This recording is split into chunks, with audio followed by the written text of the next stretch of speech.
Okay, so there's this huge fraud unraveling in Minnesota.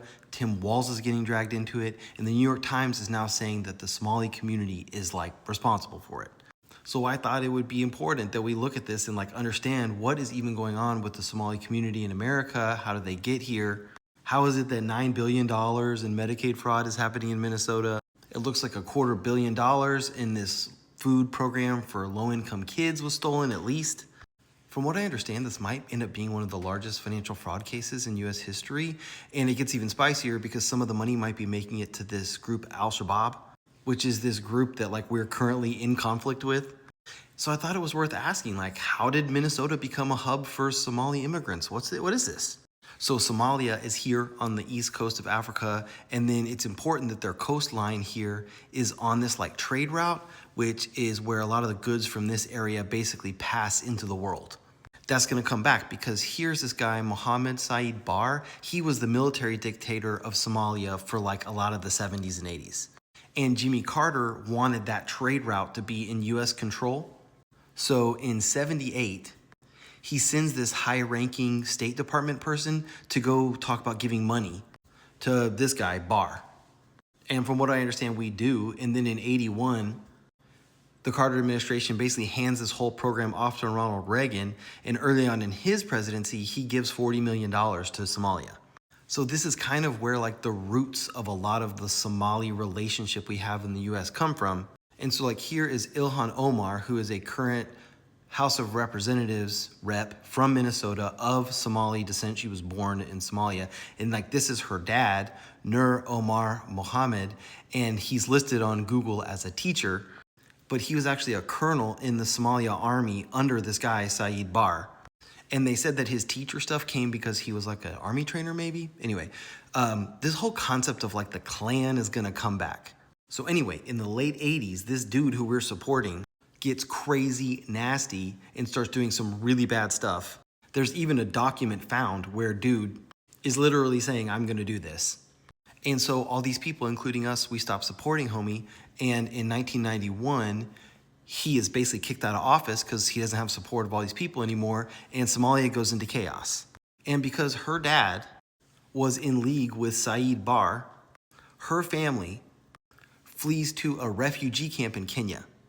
All right, now on the US side of things, we kind of have this vibe of like, if we've worked with you in the past, then a lot of times we help you resettle in the US. So we start spinning up these programs where the State Department is providing people with money for each refugee that they place. So for example, this is I got from one refugee service provider in Minnesota. So they say that DHS's Resettlement Programs Office receives approximately $5 million in federal funds to support resettlements in the Minnesota communities. I guess that's in a year. And so I looked up the big one that I'd heard about, which is a part of the Lutheran Church, Lutheran Social Services. So they say that they just received a payment of $4 million in March of this year, and that was just part of what they were owed.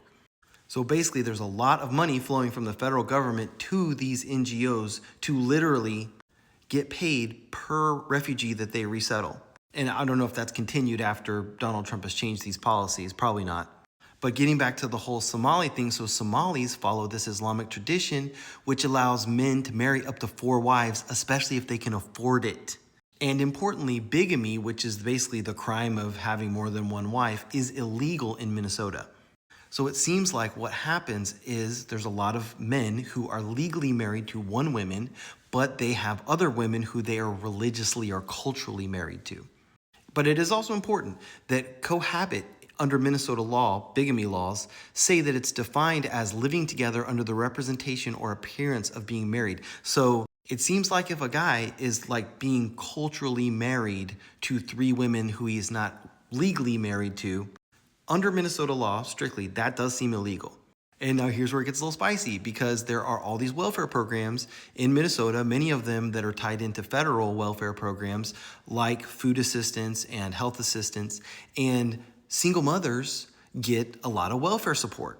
In fact, 81% of Somali households are on some form of welfare, whereas 21% of the native households are. And I think it's important to point out, just in my research, that this was a pattern in other places as well. So for example, this is an article from Finland, which shows that 46% of women with Somali backgrounds in Finland are single parents and just 18% of mainstream Finnish women. So, I mean, being real about it, there's just no way around it. There's a culture that they are doing in places like Minnesota where there is a large welfare state. And being real about it, in my research, it seems like, these folks know a little bit about these programs. I'm sure they all talk. I mean, we got to be reasonable people. They're, going to talk about this stuff. And so one thing that I found is that there are kind of known mechanisms that they do to basically execute the fraud, like owning grocery stores. Because grocery stores are things where like you can actually buy inventory sometimes with, the food benefits parts that come into you or your wives, for example, and then you can use that as inventory, or you can just use it to launder money. A lot of times there's these relationships with like foreign companies. So basically, you'll make money in this one way and then you'll have a deal with this other company that's foreign, or so there's all these like consulting companies that they kind of do to basically launder the money. It's called trade-based money laundering. And of course, when they have a lot of money, they're sending remittances, which means they're sending money back to their friends and family. And the problem is that the remittances are known to be siphoned or taxed by the terrorist group Al-Shabaab. Okay, now importantly, I circled this because this is an NBC affiliate in Seattle, Washington. So not the most conservative place in the world. And in 2015, they reported they started to see something shocking. And now this article itself is from 2016, you're going to see right there. So this is way before all this stuff broke.